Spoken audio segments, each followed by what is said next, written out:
Thousands across the Middle East mark the first anniversary of the killing of top Iranian General Qassim Soleimani. Rebels overrun government troops in the Central African Republic's southern region. And hundreds march in Paris to mark the first anniversary of the killing of Cedric Chouviat. Hello and welcome to teleSUR English. I am Estefania Bravo from the headquarters of Quito, Ecuador. This is from the south. Thousands of Iraqi mourners have condemned the, quote, American occupiers 1 year after a U.S. drone strike killed Iran's revered commander Qassim Soleimani and his Iraqi lieutenant Abu Mahdi al-Muhandis. Thousands of black-clad mourners on Saturday night converged at the spot near Baghdad International Airport, where the U.S. hit the two vehicles and killed Soleimani, Muhandis, and 8 other men. The anniversary of their deaths in Baghdad, which brought the United States and Iran to the brink of war, was also marked in Iran and by supporters in Syria, Lebanon, Yemen, and elsewhere. We call upon the government and the parliament to expel the occupying foreign forces, especially the brutal American forces, the infidels, the immoral, who kill the heroes and leaders of victory. In Lebanon, Hezbollah on Sunday also marked the first anniversary of Soleimani's killing with a ceremony at the country's southern border with Israel. Officials raised the yellow Hezbollah flag with the faces of Soleimani and al-Muhandis. We stand on the borders with Palestine and the Golan Heights, Shiva Farms and the hills of Kafar Shuva to say that victory is coming. Based on our experience, the martyrdom of any leader of the resistance has strengthened the presence and roots of the resistance. The blood of our fighters increases our confidence and perseverance to achieve our goals. Israel plans to vaccinate 2 million people by the end of January. Starting on December 19th, when Prime Minister Netanyahu got his first jab, Israel launched an aggressive push to administer the vaccine made by U.S.-German pharma alliance Pfizer-BioNTech. The vaccine must be given in 2 separate jabs. Administered 3 weeks apart, the health minister said that around a fifth of Israel's people, starting with health workers and those over 60, would have had both shots by the end of January. And as of Friday, 1 million people had received the first injection.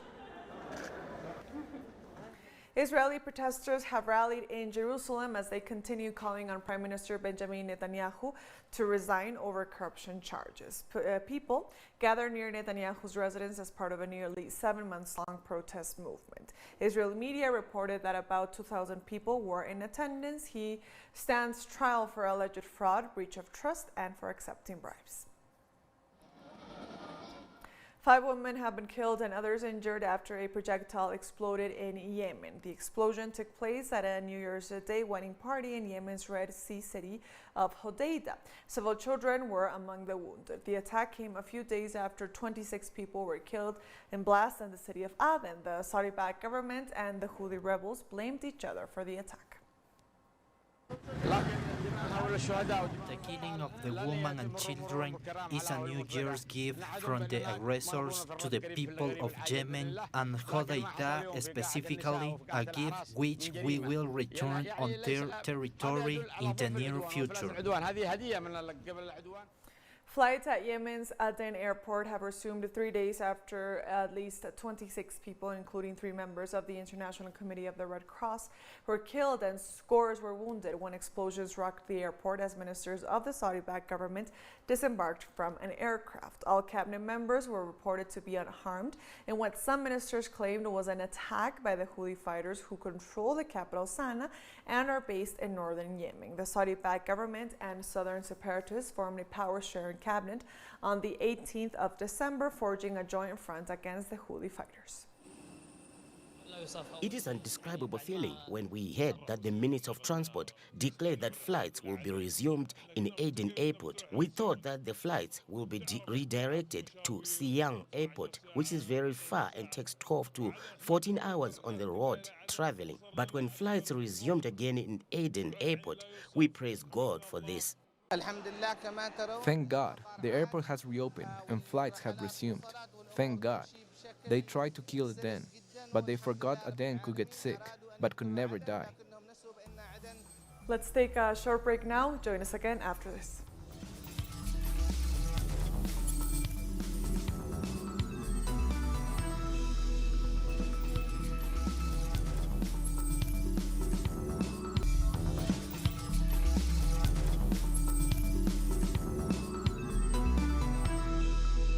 Welcome back to From the South. More news now.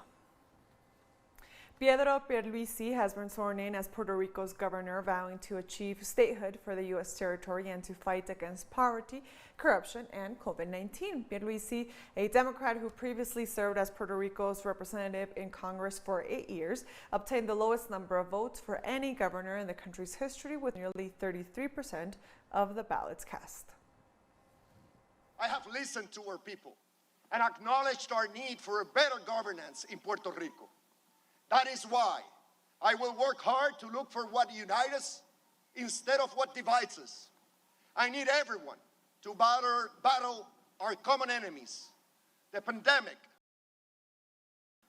poverty and crime, lack of access to good education and healthcare, economic stagnation, corruption, and inequality.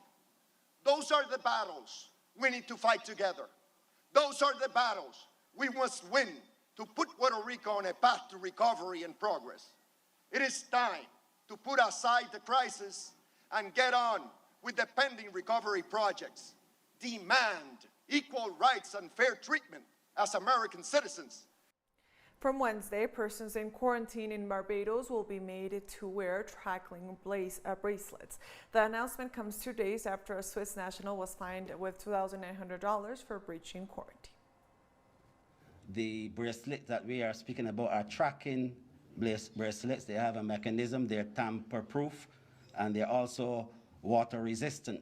And as soon as anyone tries to do anything, an alarm goes off and the command and control will receive those alerts, and we will then be able to respond. If a person goes out of the area that they're supposed to be in quarantine, again, the alarm goes off, and we will be able to respond and respond promptly. So this will give a level of comfort to us, especially based on the experiences that we've been having within the last few weeks. And so we expect to be able to roll out that program come Wednesday. Jamaica has officially recorded the new COVID-19 variant after testing 20 persons who entered the country from the UK on December 28th. Flights from Britain are no longer accepted. As we had announced, 20 samples from persons who returned to the island from the UK on December 28th were positive, and that those samples would be sent to CARFA for further evaluation. The ministry can now confirm that 4 positive samples are of the new strain, the variant strain, which led to the restrictions in the first place. So those were tested. The Public Health Agency of the region, CARFA, got the samples, and 4 so far have been confirmed positive of the new strain. Of the samples submitted to CARFA, 6 met the criteria for genetic sequencing based on the viral load contained in the sample, and from those, 4 were found to be the variant strain. Again, the Chief Medical Officer and the other technical members can elaborate more on that. It is to be noted, however, that through the actions of the government following on the recommendations from Public Health, that we were able to quarantine and test those passengers on the UK flight. I believe that was reported. As a result, the 20 positive cases were isolated in a government-approved facility, and based on home assessment completed, some were allowed to isolate at home. As at today, the report is that they all remain stable and are asymptomatic. Those who returned a negative result were fitted with monitoring armbands and transferred to home quarantine. The reports from the health department have indicated that as of today, they all remain asymptomatic. Barring the development of any symptoms over the next 3 days, those in isolation will be deemed as recovered, and the intention is to release those individuals. The persons in home quarantine will be also released by the parish health authorities. Meanwhile, the Jamaica Labour Party is mourning the death of its campaign manager for the northeast of St. Anne District, Tyrone Robinson. The 58-year-old died in the U.S. from COVID-19 related complications after receiving treatment for several weeks. Reacting to the news, Prime Minister Andrew Holmes described Robinson as a key stalwart of the GLP who gave yeoman service to his country. 2 French soldiers have been killed after their vehicle hit an improvised explosive device in northeastern Mali. The 2 soldiers' car was hit by the explosive during an intelligence mission. Both of them were members of a regiment specializing in intelligence work in Mali. Another French soldier accompanying them sustained injuries. At least 50 French soldiers have been killed in Mali since France intervened in 2013 to help the country fight jihadist militants. Sudan is to join a new round of talks with Egypt and Ethiopia on Sunday in a bid to resolve their long-running dispute over a huge Ethiopian dam on the Blue Nile. The 3 countries have held multiple rounds of talks since Ethiopia broke ground on the project in 2011, but they have so far failed to produce an agreement on the filling and the operation of the dam. Cairo has expressed fears that the Grand Ethiopian Renaissance Dam will severely reduce the Nile's flow with devastating effects for the more than 97 million Egyptians dependent on it. Ethiopia says the hydroelectric power produced at the dam is vital to meet the power needs of its even larger population. In the Central African Republic, rebel fighters allied with former President Francois Bozizé have captured the southern city of Bangassou days after they were accused of an attempted coup and ahead of the release of results from a tense presidential election. A statement by the UN peacekeeping mission said the rebels are in control of the town and the government soldiers have abandoned their positions and fled from their base in the town. Since December 19th, a coalition of rebel groups, which control 2/3 of the country, has been waging an offensive initially aimed at disrupting elections that were nonetheless held on December 27th. The government has accused Bozizé of fomenting an attempted coup. He has denied the charge. At least 79 civilians were killed in simultaneous attacks on 2 villages by suspected Islamist militants in Niger near the border zone with Mali. According to security sources, 49 people were killed and 17 wounded in the first village, while 30 villages were killed in a neighboring village. No group has claimed a responsibility so far. Niger has previously suffered attacks by Islamist militants linked to Al-Qaeda and the Islamic State. Attacks near the western border with Mali and Burkina Faso and the southeastern border with Nigeria killed hundreds of people last year. Let's take a short break now. Join us again after this.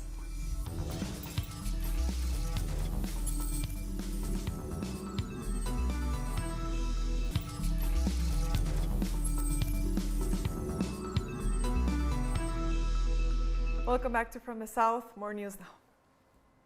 In the U.S., a plane flying from Georgia crashed into a house in Michigan on Saturday, killing the pilot and 2 people on board. 5 individuals inside the 2-story house were able to escape injury. However, fire severely damaged the home. The plane had been flying to the New Hudson Airport from the Cherokee County Regional Airport. Authorities have launched an investigation into the incident. United Kingdom-based Australian filmmaker and journalist John Pilger has described the continued jailing and possible extradition of WikiLeaks founder Julian Assange to the U.S. as unjust. And what had he done? He'd infringed his bail, which in most cases magistrates either impose a fine or a few weeks or a suspended sentence. Julian was given a year in a prison where there are some very serious criminals, people who've murdered, and there's some people with very serious mental health issues.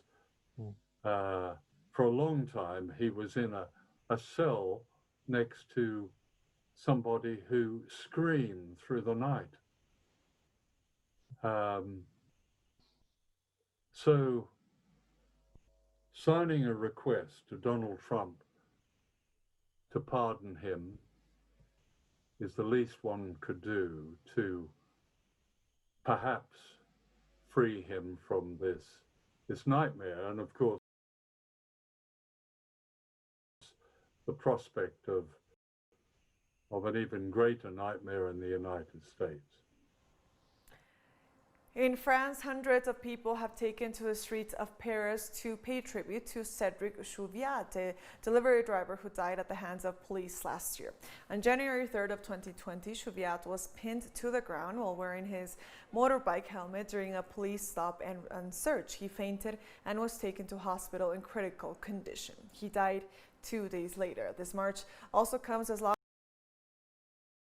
have begun debating a bill that could ban the dissemination of images of police officers' faces which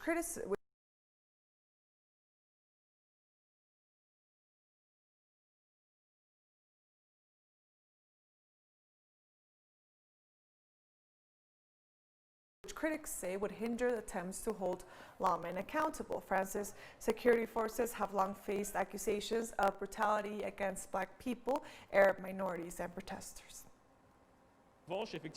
Nothing was done after the Interior Ministry made announcements. The Interior Ministry had announced that the stranglehold would be suspended, and in fact, it continues. Even though there is an administrative report that says it must be stopped because it can heal at any time, at any moment. Tomorrow, for that matter, a police officer could kill someone like Cedric Shubatt because of this stranglehold.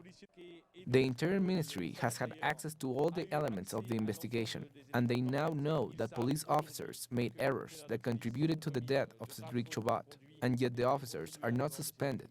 So indeed, the family feels that things are not evolving as they would like, at least at the administrative level. At the judicial level, they are satisfied that the investigation that is proceeding properly, by particularly conscientious judges. India has authorized the emergency use of 2 coronavirus vaccines developed by AstraZeneca and Oxford University and by local pharmaceutical firm Bharat Biotech. After adequate examination, the CDSCO has decided to accept the recommendations of the expert committee, and accordingly, vaccines of Messrs. Serum and Bharat Biotech are being approved for restricted use in emergency situation, and permission is being granted to Messrs. Kerala Healthcare for conduct of phase 3 clinical trial in India. Tibetans living in exile in the Indian city of Dharamshala have voted in the first round of elections to choose a new political leader of the 17th parliament. Citizens who live outside their China-ruled homeland are voting as the current office holder's 5-year term nears its end. Tibet is formerly an independent nation and was incorporated into China nearly 70 years ago. During that time, thousands of nationals fled to India and other countries around the world where they are still based to date. This is a momentous and historic event because, even though we are in exile, even though in South Asia we are refugees, but we are exercising our fundamental right. Thereby, we are walking shoulder to shoulder with other democratic countries around the world. Thousands of people have rallied in Nepal's capital, Kathmandu, in support of Prime Minister Khadga Prasad Oli. The rally comes in response to several anti-government protests after Nepal's parliament was dissolved on December 20th on the recommendation of the Prime Minister, and fresh elections were called for April and May of 2021. Several petitions have also been filed in the Supreme Court against the Prime Minister's action. The opposition has also accused Oli's government of corruption, and his administration has faced criticism over its handling of the coronavirus. 11 Hazara Shia Muslim coal miners have been killed in the southwestern Balochistan province in Pakistan. Gunmen reportedly abducted the coal miners, took them to nearby mountains and opened fire on them, killing 6 on the spot. The other 5 who were critically wounded died on their way to the hospital. No group has claimed responsibility for the attack. However, after news of the incident spread, members of the community took to the streets to protest. We are protesting. We are helpless. Our community is being killed every day. We block the highway and the protest is continuous. but there isn't a final decision by our Shiite groups. What will be our next strategy? Whether they give a call for protest or not, but the general public is protesting. And with that story, we've come to the end of this news brief. You can find these and many other stories on our website at telesurenglish.net. And also be sure to follow us on social media. We are on Facebook, on Twitter, and on Instagram as well. For Telesur English, I am Estefania Bravo. See you next time.